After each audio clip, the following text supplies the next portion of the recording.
she Obsulan sodazete She Obsulan sodazete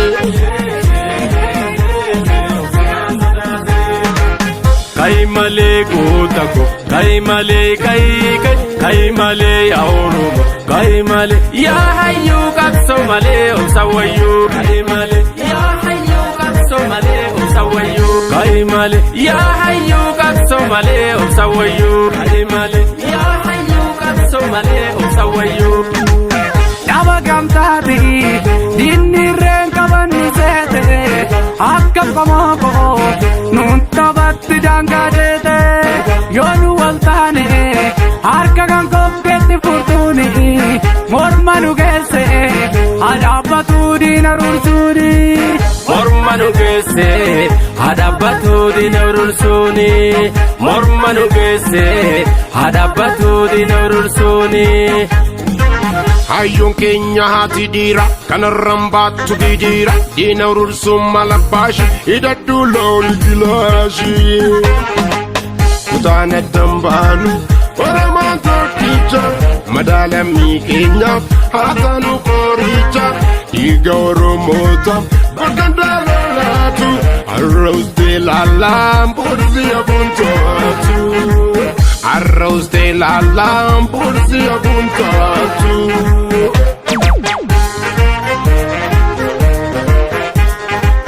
Haleya shambal kuta garaja besarukuta Haleya shambal kuta garaja besarukuta Haleya shambal kuta garaja besarukuta Haleya shambal kuta garaja besarukuta Haleli haleli haleli haleli Haleli haleli haleli haleli Akagafa yanto konye labankuba Akagafa kalso onne mazinkufu Koti amarasha kochi siya konye Lolia katale lolchi siya onne Lolia katale lolchi siya onne Wasina jallemnan yerkata dadane Maratu gaguno galani zinyane Baratu gaguno kerran sirayame Oromon tokome galani zinyate Ya shambal kuta garaja besarukuta Ya shambal kuta garaja besarukuta Hale ya shambal kuta garaja besarukuta Ya shambal kuta garaja besarukuta Garaja besarukuta Garaja besarukuta Garaja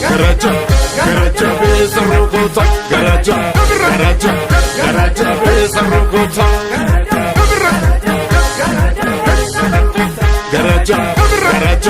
Garaja besarukuta